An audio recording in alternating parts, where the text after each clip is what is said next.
เพื่อป้องกันเหล่าภัยรินสิ้นทั้งหลายธรรมคุณทูลวางไว้กลางใจ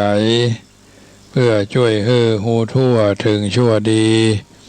สังฆคุณทูลไว้ในชีวิตเพื่อช่วยปิดปลดทุกข์เป็นสุขีโดยบุญอภิวันอัญชลีสวัสดีโดยการนิรันดร์เทิน10 นิ้วกราบแนบใต้ไหวสาปาระมีธรรมในครูบาอาจารย์พระมหาเถรานุเถระท่านเจ้าคณะพระสังฆาธิการทุกรูปทุกตนขอความสุขความสวัสดีในธรรมะแห่งองค์สมเด็จพระสัมมาสัมพุทธเจ้าจงมีแก่บรรดาศรัทธาสาธุชนท่านผู้ฟังทุกท่านที่มีโอกาสเปิดเครื่องรับฟังรายการเสียงธรรมก่อนรับตาตั้งสถานีวิทยุเพื่อการศึกษาพระพุทธศาสนาและวัฒนธรรม FM ความถี่ 104.50 เมกะเฮิรตซ์วัดฝ่ายหินตำบลสุเทพอำเภอเมืองจังหวัดเชียงใหม่ดำเนินรายการบรรยายธรรมะโดยอาตมาภาพพระมหาประสิทธิธรรมาภินันโทเจ้าวาดวัดจังกำตำบลมะกอกอำเภอป่าซางจังหวัดลำพูนเบอร์โทรศัพท์0861875325 0861875325ทุกเมื่อค่ำยามแรงทุ่มสาวถึง2 ทุ่มโดยประมาณทุกวันเว้นวันศุกร์ทุ่มสาวถึง2 ทุ่มติดตามฟังกันได้Facebook ไลฟ์สดก็ได้นำธรรมคำสอนนั้นว่าไปเป็นเรื่องไปเป็นวันแต่ละคืนก็ว่าประซ้ำกันถือว่าค้นคว้าหนังสือวิสุทธิมรรคพ้องหนังสือพระไตรปิฎกพ้องหนังสืออื่นๆเอามาประกอบคำสอนคำกล่าวคำแนะคำนำคำพร่ำคำเตือนของบัณฑิตผู้รู้ก็นำมาก้อนไกกล่าวให้ญาติโยมได้คิดได้พิจารณาอย่างน้อยๆก็เป็นกำลังใจกำลังกายเขาออกกำลังก็มีขึ้นมาหิวก็รับประทานอาหารกระหายก็ดื่มน้ำทีนี้เขาบ่มีสติสัมปชัญญะเขาก็มีธรรมะค่ำคืนนี้ก็จะเอาเรื่องของปัญญาวุฒิคาถานะเป็นเครื่องประดับสติปัญญาให้ญาติโยมได้ฟังปัญญาวุฒิเครื่องเป็นปัญญาเป็นเครื่องประคับประคองฉลองศรัทธาให้ญาติโยมเพิ่มพูนว่าจัตตารโอเมภิกขเวธัมมาปัญญาวุฒิกิติยาสังวัตตันติแปลว่าภิกษุทั้งหลายทำ4 ประการนี้ย่อมเป็นไปเพื่อความเจริญแห่งปัญญาทำ4 ประการหยัง1การคบสัตบุรุษการฟังธรรมของสัตบุรุษการสนใจพิจารณาคำสอนของสัตบุรุษโดยความละเอียดถี่ถ้วนภาษาพระพุทธว่าโดยอุบายอันแยบคายนะโยนิโสมนสิการเพราะฉะนั้นจะได้อธิบายไปเรื่อยๆตามสมควรแก่เวลาบาลีพุทธพจน์ที่กล่าวเอาไว้นั้นก็คือปัญญาวุฒิแปลว่าเหตุแห่งความเจริญด้วยปัญญาถึงวุฒิก่อนวุฒิเหตุแห่งความเจริญนั้นคือ1วัยวุฒิเหตุแห่งความเจริญด้วยอายุ2ชาติวุฒิเหตุแห่งความเจริญด้วยชาติสกุล3ปัญญาวุฒิเหตุแห่งความเจริญด้วยปัญญา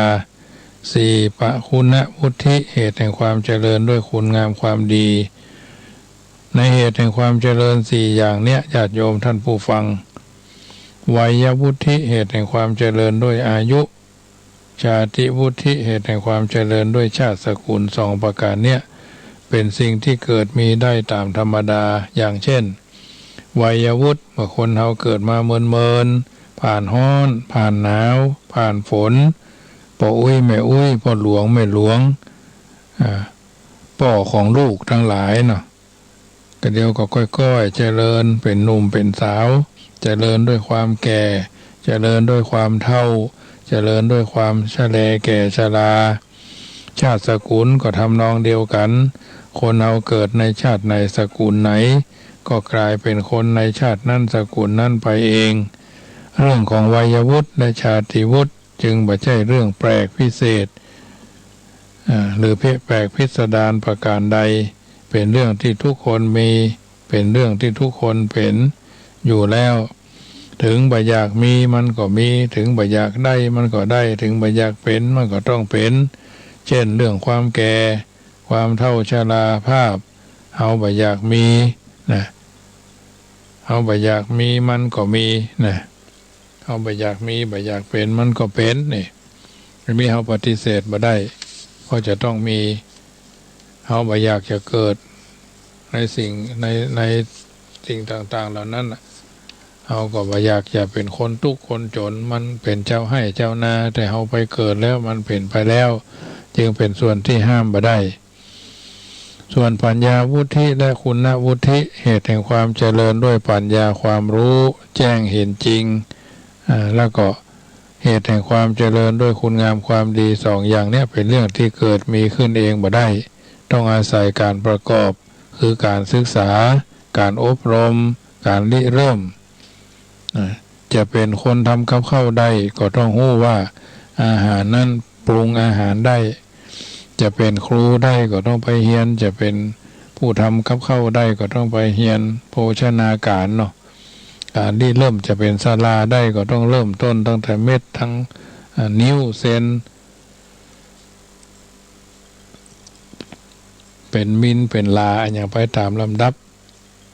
กี่ศอกกี่วาเนี่ยตามหลักพุทธศาสนาสุภาษิตว่าโยเวชายะเตภูริปัญญาเกิดขึ้นได้ก็เพราะการประกอบความเพียรโยคาเวภูริสังขโยความเสื่อมเสี่ยงไปแห่งปัญญาย่อมมีได้ก็เพราะว่าการประกอบความเพียรนั่นแลและอุทานะโตสติอุทานะวโตสติมะโตสุจิกัมมัสสะนิสัมมะการิโนสัญญัตตัสสะจะธรรมะชีวิโนอปมัตตัสสะยะโสภิวัตติเป็นต้นคุณคือยศศักดิ์ย่อมเจริญเป็นอย่างยิ่งสำหรับคนผู้ขยันทำงานผู้มีสติปัญญารู้ตัวเองผู้ทำการงานสะอาดผู้ใคร่ควรด้วยปัญญาดีแล้วจึงทำผู้สำรวมระวังตนเองดีแล้วผู้ดำเนินชีวิตด้วยชอบธรรมและผู้บ่ประมาทตามพระพุทธศาสนาสุภาษิตข้างต้นนี้ชี้คือหันว่าปัญญาวุฒิเหตุแห่งความเจริญด้วยปัญญา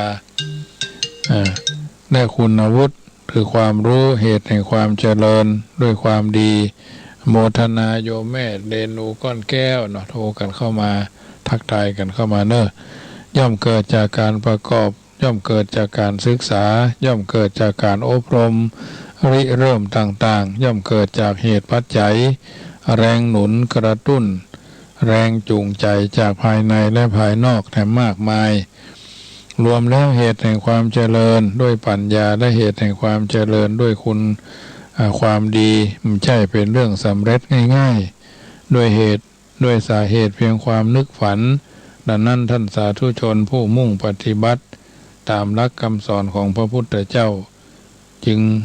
งอย่าใช้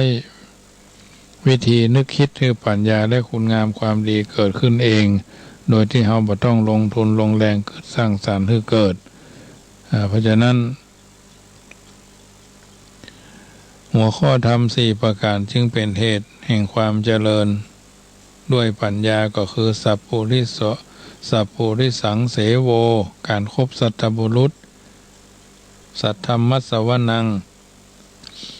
การฟังธรรมของสัตตบุรุษโยนิโสมนสิการโรการพิจารณาคำสอน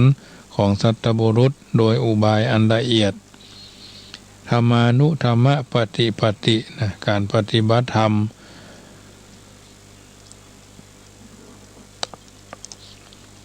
ตามสมควรแก่ธรรมที่ได้พิจารณาสัพพุริสังเสโวก็คือการคบสัตตบุรุษก็คือท่านผู้มีภูมิธรรมสูงมีสติปัญญาสุขุมลุ่มลึก นิสัยสงบเสงี่ยมสุภาพอ่อนโยนงดการประพฤติชั่วทางกายวาจาใจมีเมตตากรุณาเอื้อเฟื้อเผื่อแผ่ต่อคนอื่นและสัตว์อื่นปฏิบัติการเพื่อถ่ายถอนทุกยุคเข็นออกจากสังคมประเทศชาติศาสนานำความเจริญรุ่งเรืองความอุดมสมบูรณ์มาสู่สังคมประเทศชาติศาสนาอยู่ที่ไหนก็สร้างความสงบร่มเย็นขึ้นที่หั่น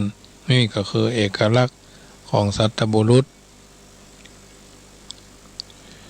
มีพระพุทธเจ้าที่พระพุทธเจ้าต้องการให้เฮาท่านทั้งหลายเข้าไปคบค้าสมาคมโดยตัดแนะนำสั้นๆเข้าใจง่ายๆ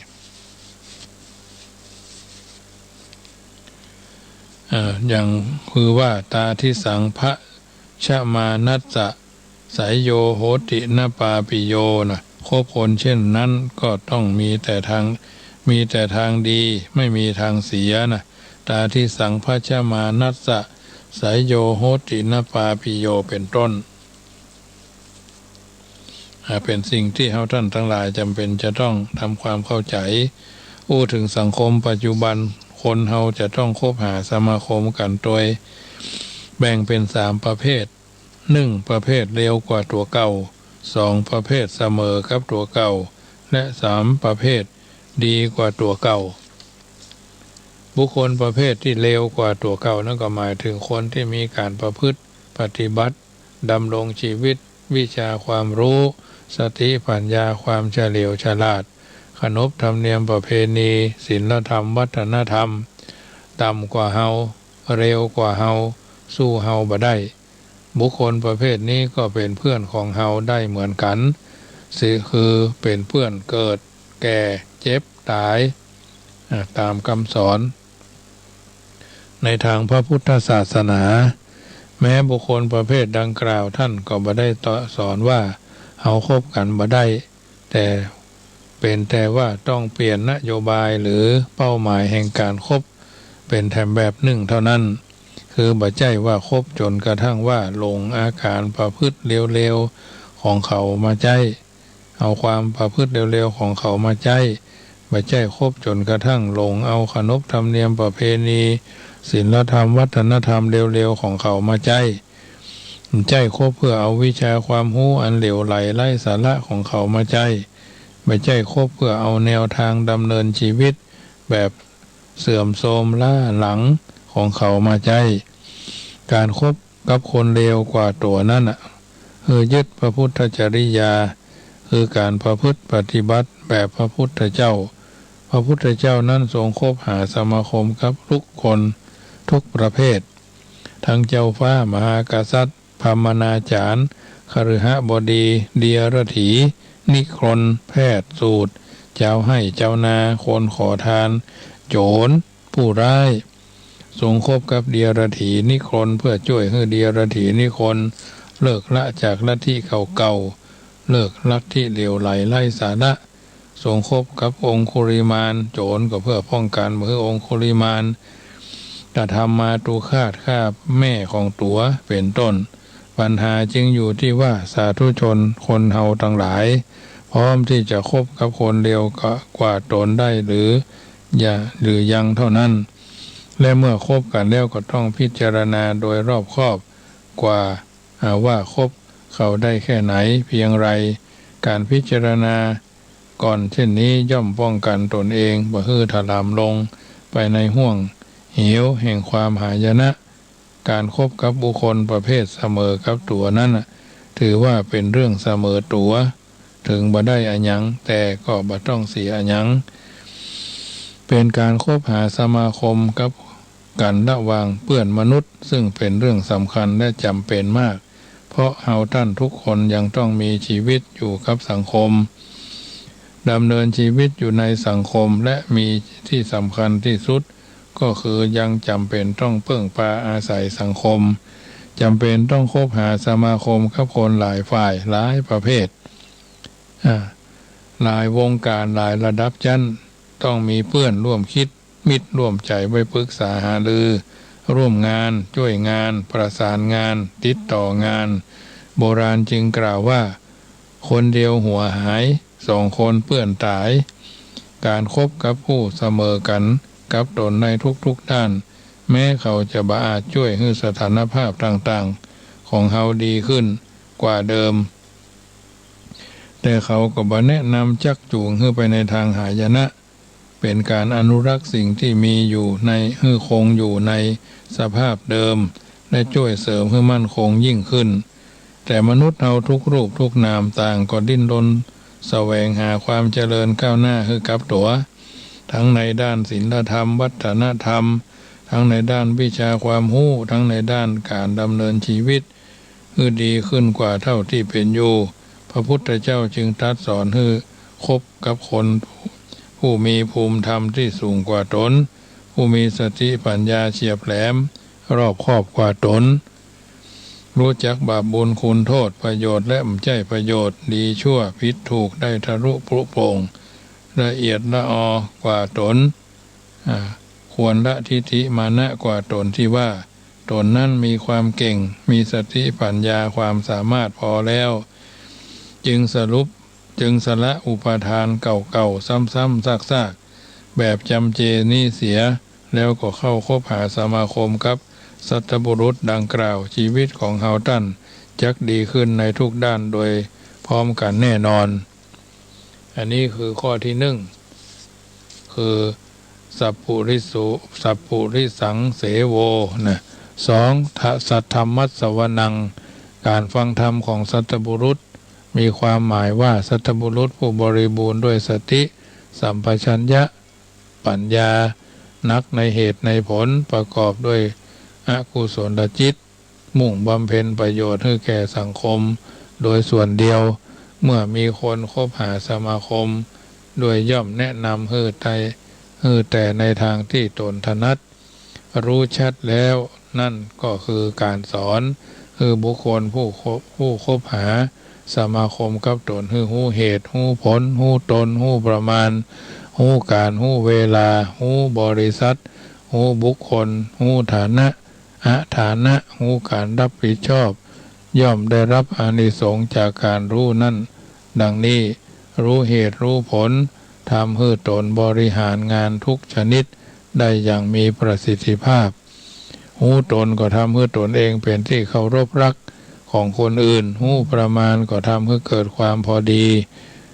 บ่ทำอย่างน้อยจนน่าเกลียดหรือนักจนเกินตัวหู้กาลเวลาทำให้ตนมีโอกาสปรับปรุงเปลี่ยนแปลงตนตัวแก้ไขตนเองหู้ฐานะฐานะก็คือการควรและบ่ควรทำให้ตนเองรอบคอบไม่ประมาทหู้จักการรับผิดชอบทำตนให้ระวังสังวรระวังเตรียมตัวรับสถานการณ์ทุกอย่างตลอดเวลาพร้อมที่จะป้องกันอุปสรรคอันตรายที่จะเข้ามาคัดขวางตัดรอนหน้าที่การงานอานิสงส์เหล่านี้ย่อมได้เพราะการคบหากับสัตบุรุษและฟังธรรมของสัตบุรุษนับว่าเป็นปัญญาวุฒิทางแห่งความเจริญด้วยปัญญาประการหนึ่งตามหลักที่ว่าพูดน้อยฟังมากย่อมได้ปัญญามากฟังน้อยพูดมากย่อมได้ปัญญาน้อยนะพูดน้อยฟังมากย่อมได้ปัญญามากฟังน้อยพูดมากย่อมได้ปัญญาน้อยญาติโยมสาธุชนได้ยินได้ฟังแล้วเป็นจะใดก็ไตรตรองพินิจวิเคราะห์แถมข้อหนึ่งเนาะโยนิโสมนสิกาโรการพิจารณากรรมสอนของสัตบุรุษมีพระพุทธเจ้าหรือบัณฑิตผู้รู้ทั้งหลายโดยการไตรตรองพินิจวิเคราะห์เรื่องของการพิจารณาเนี่ยนับว่าเป็นหัวใจของปัญญาและวิชาการต่างๆตามหลักที่ว่าทำพูดคิดด้วยการพิจารณามีแต่ทางเจริญทำพูดคิดโดยไม่พิจารณามีแต่ทางเสื่อมได้ยินเขาว่าได้ยินเขาอู้เนี่ยแต่บักกึดนับใดนับว่าได้ยินเขาว่ามึงด่ากูด่ามึงคิงด่าห้าดีคิงสู่ด่าข้าด่าสู่เนี่ยมันได้พันพิจารณาบรักรัดเป็ดกับใส่ละบังเบ้งละอันนี้บัดได้กึดนะทำพูดคิดด้วยการพิจารณามีแต่ทางเจริญ ทำพูดคิดไม่พิจารณาก็จัดการทันทีเลยก็เสียหายเลยเนาะที่ท่านสอนคือโยนิโสมนสิการนั่นก็เพราะว่าคำสอนย่อมผสมผสานคระดีคระชั่วพ้องเสมอตัวอย่างเช่นสอนเรื่องคนพาลก็มีเรื่องบัณฑิตเข้าประกอบสอนเรื่องมิตรก็เรื่องศัตรูเข้ามาประกอบสอนคือเรื่องคุณคนพาลก็มีเรื่องบัณฑิตเข้าประกอบสอนเรื่องคนที่มีโทษเข้าประกอบสอนเรื่องทุจริตก็มีเรื่องทุจริตเข้ามาประกอบเข้ามาประกอบกันเป็นช่วงจึงทำเมื่อท่านทั้งหลายเข้าใจสอนเรื่องคนมีศีลมีธรรมก็สอนเรื่องคนทุศีลทุธรรมเข้าประกอบสอนเรื่องยุติธรรมก็มีเรื่องอคติเข้าประกอบเป็นต้นเรียกว่ามีขาวมีดำตัดกันอยู่ตลอดเวลาดังนั้นเมื่อสดับรับฟังคำสอนแล้วควรใช้โยนิโสมนสิการเพื่อพิจารณาคือท่องแท้แยบคายอย่าหันแก่สักว่าเป็นคำสอนของสัตบุรุษหรือท่านผู้รู้ก็เชื่อถือปฏิบัติตามอย่างงมงายเพราะผลไม้บางอย่างเอารับประทานกลืนเข้าไปทั้งเปลือกทั้งเม็ดบ่ได้ถ้าหุ่นหันพันแล่นหูเบาเชื่อง่ายถ้าอูกึดอย่างลงไปอย่างหู้เต้าบ่ถึงการถ้าถูกดีก็เพราะถ้าถูกก็ดีพอเอาตัวรอดไปได้ถ้าถูกทีที่ชั่วก็พิษก็ยิ่งชั่วร้ายใหญ่จนกลายเป็นว่าแบกแต่วิชาการปัญญาญาณบ่มีนะหรือทำมาอย่างบ่เป็นได้แค่ศึกษาหาความรู้ เพื่อโต้เถียงสู้กับคนอื่นเขาวงจรแห่งวิชาความรู้ที่สดับรับฟังมาจากสัตบุรุษนั้นแทนที่จะได้สร้างสรรค์ประโยชน์ตนประโยชน์ท่านอย่างคุ้มค่า แต่กลับกลายเป็นวิชาความรู้สร้างลัทธิยกตนเองลงตนเองเข้าข้างตนเองเข้าทำนองว่าคนดีคือข้าคนบ้าคือเองฉลาดต้องเอาอย่างฉลาดต้องเอาฉลาดต้องอย่างเราโง่เขาต้องอย่างเองคนมีบุญต้องอย่างข้าด้วยวาสนาอย่างเองเนี่ยเรื่องของเรื่องก็คือบ่ฮื้อได้ประโยชน์อย่างจากความรู้ที่ตนอุตส่าห์สดับรับฟังมาเป็นเวลาเมินแต่บ่ฮู้อันยังได้ทั้งปัญญาตั้งแต่บ่ฮู้อันยังจนกระทั่งได้ปริญญาจะได้ประโยชน์อยู่พ่องแต่ก็แค่ไว้เถียงเอาชนะค้าคานกับคนอื่นเข้าลักที่ว่าร้อนวิชาบ้าน้ำลายเป็นต้นญาติโยมสาธุชนท่านผู้ฟังทั้งหลายได้ยินได้ฟังน้ำธรรมคำสอนจากรายการเสียงธรรมก่อนรับตามาถึงช่วงสุดท้ายได้ยินได้ฟังแล้วก็นำมาเป็นข้อเตือนชิดสะกิดใจจักบ่ได้ถลำผิดพลาดคลาดเคลื่อนจากความเป็นจริงญาติโยมสาธุชนท่านผู้ฟังทั้งหลายได้ยินได้ฟังแล้วก็โทรศัพท์กันเข้ามาทักทายเนอะที่08618753250861875325ก่อนโทรกันเข้ามาอย่าลืมเนอะร่วมกันเป็นเจ้าภาพบูรณะกุฏิสงฆ์องค์ที่อยู่ของพระเจ้าพระสงฆ์องค์สามเณรของวัดจังกรรมซึ่งปลายเดือนนี้ก็คงจะมีการรื้อหลังคาหลังจากที่เดินทางไปกรุงเทพมา 7-8 วันก็คงจะได้เริ่มรื้อหลังคาวันพรุ่งนี้ทางกรมอุตุนิยมวิทยาเพิ่นบอกว่าจะมีฝนฟ้าคะนองขึ้นเป็นบางที่บางแห่งก็ทางละปูนก็อากาศก็อบอ้าวเนาะอาจจะมีวันพรุ่งนี้ก็ทางนี้ทางนั้นก็แล้วแต่เนาะดินฟ้าอากาศเฮาห้ามบ่ได้เฮา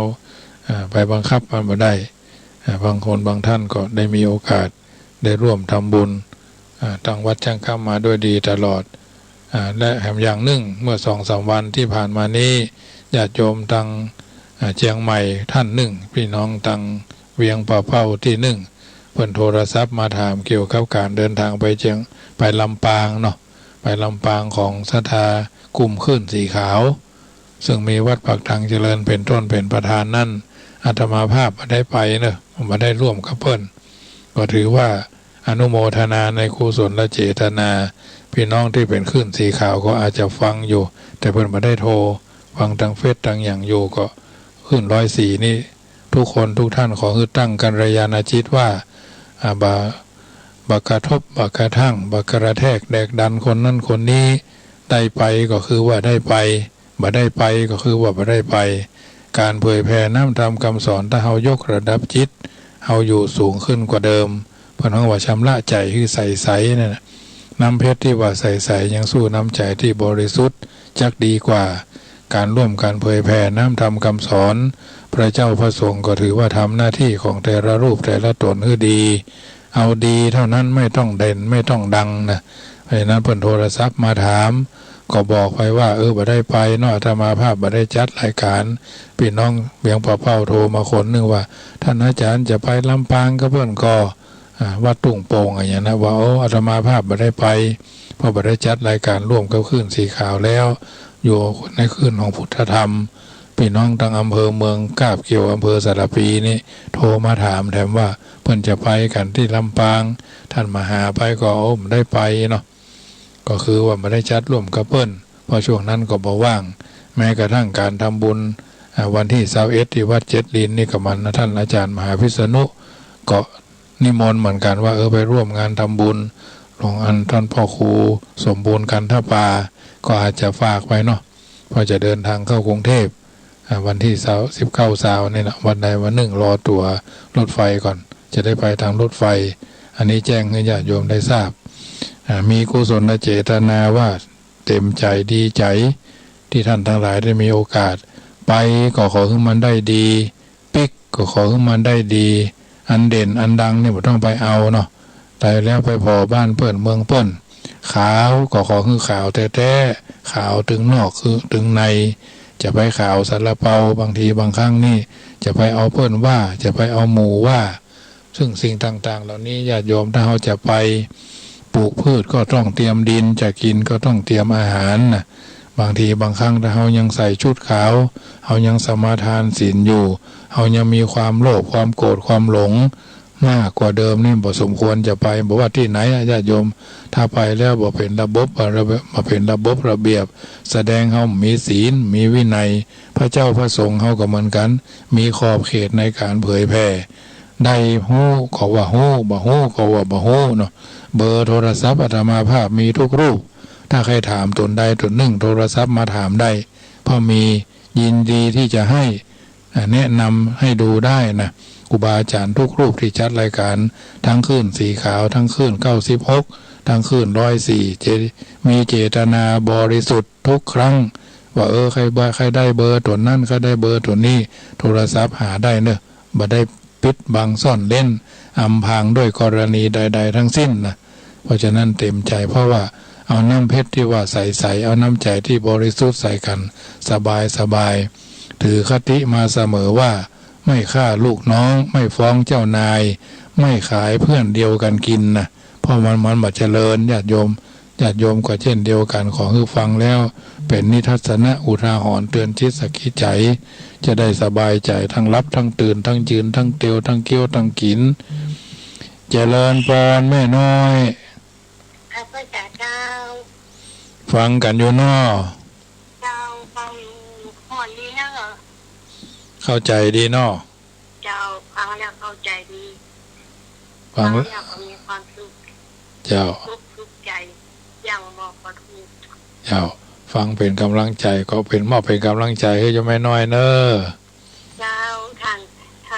จะไปกรุงเทพแม่น้อยขอเดินทางโดยสวัสดิภาพเจ้าเหมือนกันเนอะอยู่บ้านก็มีความสุขเนอะเจ้าเจริญพรแม่น้อยแม่พวกเมืองเป้านะเพราะฉะนั้นการไปปฏิบัติศาสนกิจส่วนการศึกษาก็ไปตามหน้าที่นะ3 วัน 7 วันจากไปก็ต้องแจ้งเป็นลายลักษณ์อักษรนะเป็นเจ้าอาวาสเป็นเจ้าอธิการแห่งเสนาสนะไปเป็นกิจลักษณะไปก็ลามาก็ไหว้นะไม่ใช่วันลักไปลาเพื่อนไปกรุงเทพดันไปภาคใต้เกิดไปล้มหายตายจากลาไปกรุงเทพดันไปอีสานมันไม่ใช่นะไม่ใช่ช่องทางที่จะไปเคยมีลูกน้องเหมือนกันเคยมีลูกศิษย์เหมือนกันท่านมาหาครับผมข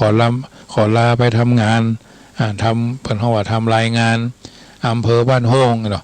อำเภอสารพีเหรอ ไปเธอไปกี่คืนไปสักคืน2 คืนจะได้แล้วเสร็จแล้วก็จะมาหรอโทรศัพท์หามคำปุ่นอยู่บ้านโฮงเนี่ยเกิดมาไปร่วมหายตายจากบ้านโฮงเขาถึงไปโดยหานะญาติโยมเจริญพรโยมแม่หนองสีแจงนอไหว้เจ้าฟังอยู่นะเจ้าเข้าใจดีเจ้าโมทนาเนอไปกำลังใจเนอเจ้าโมท่านเจริญพรเพราะฉะนั้นเปิดห้องว่าลูกศิษย์โชวัดลูกสัตว์โชเจ้าของลูกน้องโชเจ้านายลูกหญิงลูกชายโชพ่อโชแม่นะลูกสังคมเสื่อมพ่อหยังลูกทิ้งพ่อแม่คนแก่ทิ้งศาสนาสมภารทิ้งวัดกษัตริย์ทิ้งราชบัลลังก์นักปราชญ์ทิ้งตำราเนี่ยสังคมเสื่อมเพราะลูกทิ้งพ่อแม่คนแก่ทิ้งศาสนาสมภารทิ้งวัตจริยากษัตริย์ทั้งทิ้งราชกิจราชการ